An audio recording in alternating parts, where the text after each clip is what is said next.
on Facebook, facebook.com/NewsTV All Sports. At nahanap na po natin ang ating Shakey's Face of the Day, si Jolina Ann Roque, taga Maynila po yan. 17 years old. Laking babae ito. Alam mo na kung sinong kinakampihan. Malamang doon pa nag-aaral yan. Malamang, t-shirt pa lang. It says it all. Kaya nga, pero isip mo, 17 years old kasi laki na ni Michelle Gumabaw. Sa bagay, si Michelle Gumabaw, no 17, mas malaki sa lahat ng 17-year-old. By width or by length?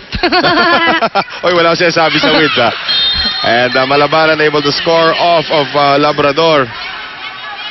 Laki ng shoes that ito si Jalil Labrador has to fill. She has to fill in the shoes of Michelle Datuin. Ano nga ba size ng paa? Hindi naman.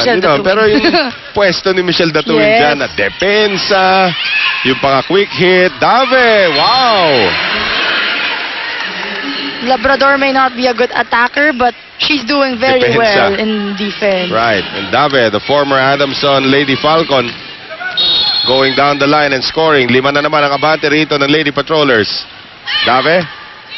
Here's Giselle C. Quick set, Malabanan. Blanca yun ni Labrador. At yun sinasabi mo. Yung depensa ni Jalil Labrador. Looming large para dito sa Lady Patrollers. Timeout, FEU.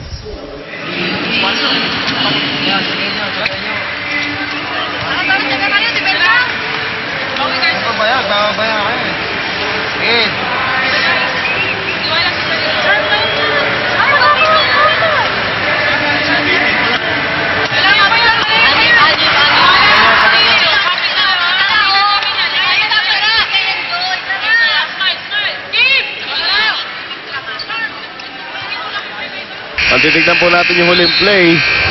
Pinag-uusapan natin yung namimiss nila, yung laki nitong si Michelle Datuin. Pero in depensa naman ni Jalil Labrador, more than makes up for it. Our Rexona Slow Motion brought to us by Rexona Anti-Perspirant Deodorant. It won't let you down. Noel, are you ready to hear how many unforced errors itong nagawa ng koponan ng FEU? Malamang, ano yan, bad news yan. Bad news? As you can see, 18 pa lang ang score ng PNP and 10 unforced errors came from FEU. Pero yun, hindi na error yun kasi si Marciano nakapako ng isang spike. 19-12 PNP with a 7-point lead. This is a game that we thought would be very close. But as of now, talaga namamayagpag itong kupunan ng PNP. Here's Giselle C. going to the open. Bernadette Pons.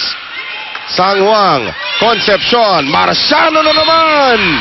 You cannot leave that girl with a single block. Kung double block nga, diin na niya sa gitna. Sino naalala mo dito pag nakikita mo maglaro ito si Marciano? Ako, feeling ko, it dates to the time of Manila Santos. Pwede si Hila nga yan. Pero hindi naman ganyan kanipis si Hila dati. Ito talaga, generates power like Angueta Baquero. Yes. And Phil Cainglet combined. Tadeo will give up a free ball. Giselle C. Combination. Bernadette Pons. Nice dig that time by Sang Wang. Marciano. Ayan na. Na-blanca. Hindi na single block yun. May kasama na tumulong doon si Malabanan. Kailangan nagtawad ng reinforcement. Right. Sabi, I can't do it by myself. Mas lang kaya ito si Jerry Malabanan. Hindi ko pa nakakausap eh. Pero she's from California. High school graduate. And now she's serving. Marciano. Hulog sana. Pons ngayon. Going to Palma. At si Palma, napalakas yung tira. Calling for a check ball, pero sabi ng first referee natin, wala. Kung pwede ka magsalita si Adrian Tabanyag, sa nilaki mong yan, naghahanap ka ng check ball. 21-13. Actually, maliit yung frontline nga ng PNP ngayon. Ay! May swerteng halo sa serve. 9-point lead for PNP. Tapos tandaan din natin, nakaraang linggo lang itong kupunan na Smart Maynilad went up against the Philippine Army. Army nakuha yung first 2 sets easily. Tapos na 5 sets pa nila yun. Muntik pang manalo ang Smart Maynilad doon. Well, of course, it always helps to have a player scoring 28 points. Of course. Eliza Valdez. At her debut game. Debut game. Tapos yung pangalawang laro naman nung kanilang isang guest player na si Pino Quezini, 22 points lang naman. Yun lang naman. Easy lang yun para sa atin, Noel. Ay, abangan nyo. Nasa lineup po yan as another service error is done here by Bernadette Pons. Nasa lineup ng Smart Maynilad si Dindin Santiago.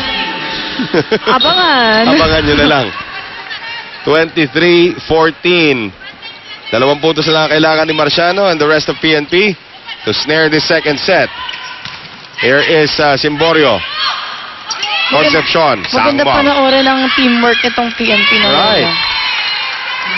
Simborio could not get it now. 10 set points for the Lady Patrollers. Mukhang sila yung nakinabang doon sa tune-up game against UST. Of course. Importante yung mga tune-up game. That's right. And now Marciano serving for the set. Agno. C. Quick set. Palma. Nandun naman si Marciano. Dave. Sangmuang. Power tip. Giselle C. Keeping it alive. Palma. Setting up Simborio. Here is Concepcion. Molina. Hang time move.